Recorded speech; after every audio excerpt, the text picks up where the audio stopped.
in GrimeCast Media. This is Raider Dave, and today, man, I think this is a good one for those that want to follow the draft all the way through the undrafted free agency phase. What I'm going to do is I'm going to list all of the players we got. We have a total of 15 players in the undrafted round that we secured. We also got all of our 8 draft picks in. 2 have already bombed. We bombed the Michael Penix pick, and we bombed the Quinyon Mitchell pick. However, it's going to look bad on your end because you're going to be like, dang, dude, you got Michael Penix 44th pick overall. Yes, I did. He fell right to me. But yet he was drafted 8th overall yesterday in the top 10 by the Atlanta Falcons, which absolutely, I'm pumped for it. And yet, did I want the Raiders to get Michael Penix Jr.? Yes, I did. I like him. He's a left-handed quarterback. I myself am a lefty.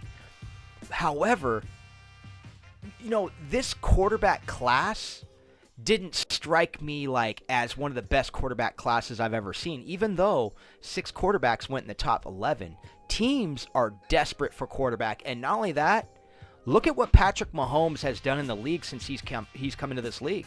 He sat his first year, but Patrick Mahomes is the standard, and teams are trying to copycat that. Teams are going to go after quarterbacks. Nobody really did a crazy trade-up. Minnesota had moved up slowly, and then they eventually, traded with the Jets for one spot up. They still had to give up a couple picks.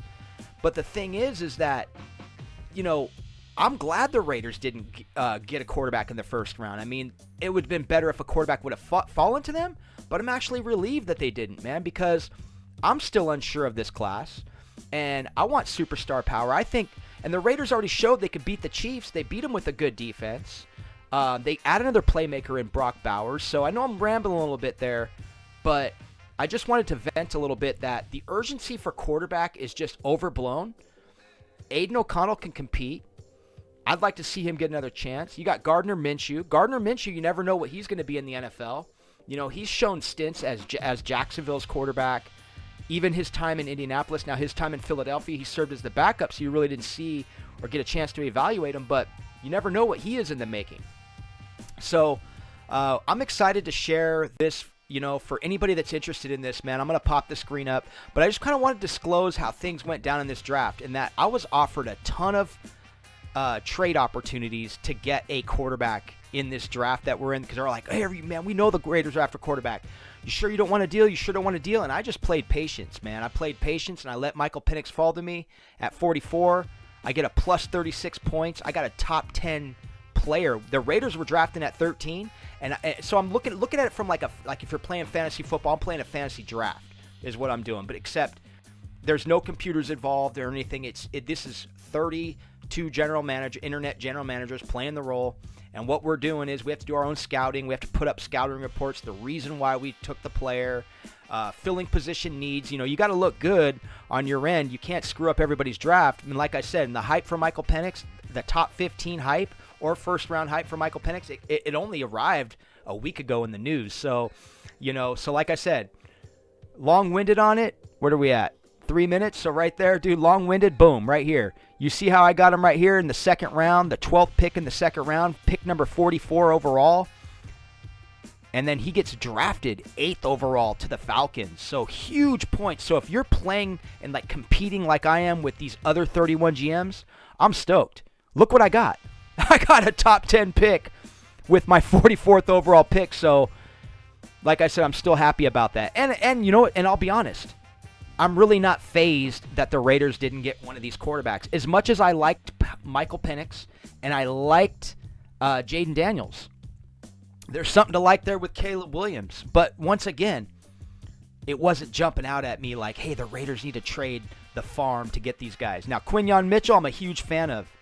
Huge fan of Devin Witherspoon last year. Devin Witherspoon went 5th overall. I'm actually shocked this guy dropped all the way to 22 to the Eagles. But the Eagles, they seem to get guys that know how to play defense. So I took a 9-point hit on this one, but he still went in the first round, so I didn't lose value. If he would have fell to the second round, I lose a ton of points. Because first and second, their round values play a role, and there's a ton of math that goes into this. So let's get into what we did here, though. So moving on into the third round. So I'm gonna kind of scroll this screen up a little bit here, and let me get that up there.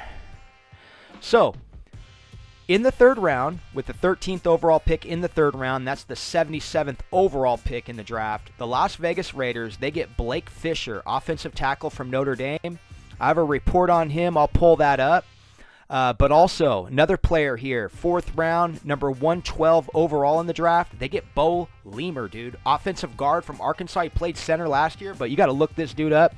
We get a couple guys here in Blake Fisher, Bo Leamer, and then also another highly sought offensive tackle in this draft will be Garrett Greenfield, the offensive tackle from South Dakota State. I had a trade offer for 178 from the Steelers, and I should have took it. It would have been trading away a couple of these late round picks, but I wanted to get Jalix Hunt. He's a defensive edge rusher, and man, he got drafted, I think 179 or 180th overall, so I would have been right there to get him at 178, but instead, we go with Tyron Hopper, linebacker from Missouri. I'm pretty high on this dude. I liked him and both Aaron Casey. Aaron Casey did not get drafted in this. He's the linebacker out of Indiana. And then with in the 7th round, with the 223rd overall pick, we get Braden McGregor. Now, I wasn't really high on this guy coming in. I started doing more research on him. It started, like, you know, his profile really started to stand out as I got in the 7th round. Braden McGregor could be something to develop for the Raiders, you know, if they were to draft him. Let's say they were to draft him. I drafted him, and we'll see where he goes in this draft. But I get him in the 7th round here, 223rd overall. This dude is a guy with a high motor. It's like a guy that just wants to play football, you know, and showcase his skill set.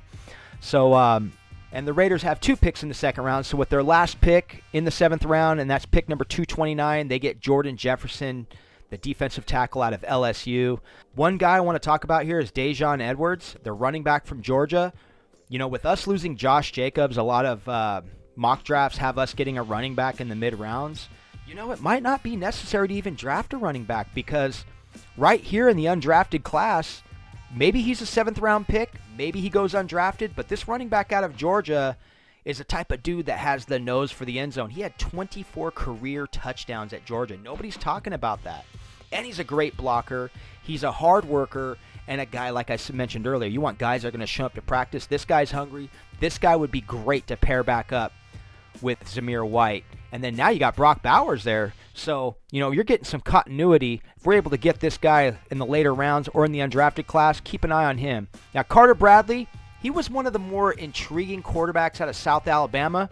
For me, out of this class, I know a lot of people are liking Jordan Travis and, of course, Spencer Rattler. He's going to be an intriguing value. Where he's going to go, is he going to go 2nd round, 3rd round? You know, he stood out in the Senior Bowl. But Carter Bradley was one. I kind of like him, man. I kind of like him. And if the Raiders did get him, I wouldn't be too mad at all, man. I'd be pretty happy, man, if they gave this dude a chance. Seems like he's an NFL prototype quarterback. And then last, right here in our main priority lead, we get Carson Steele, the running back from UCLA. This guy might be a fullback in the league, but once again, I could see him having a role on this Raider offense with Antonio Pearson and staff. So yeah, I mean, and the Raiders, you know, they're going to show that double tight end 12 personnel set, you know, with the personnel they have now at tight end, and you know, at running back, and then of course Aiden O'Connell, if he's the guy this year. You know, I think this is a good little nest egg of some future prospects right here. So if these guys get drafted, then hey, all better for me. I get points for it. And right now I'm doing very well with Michael Penix going number 8 overall, and at least Quinyon Mitchell stayed in the 1st round. So anyway, you know, I know it's kind of boring content, but I hope you enjoy it. I hope you get something out of this. But that is our draft for the 2024 mock draft for Raider Dave and the GrimeCast Media mock draft that I share here on YouTube. If you haven't yet, please like, share, and subscribe, and I'll get back at you with another video. I'm out. Peace.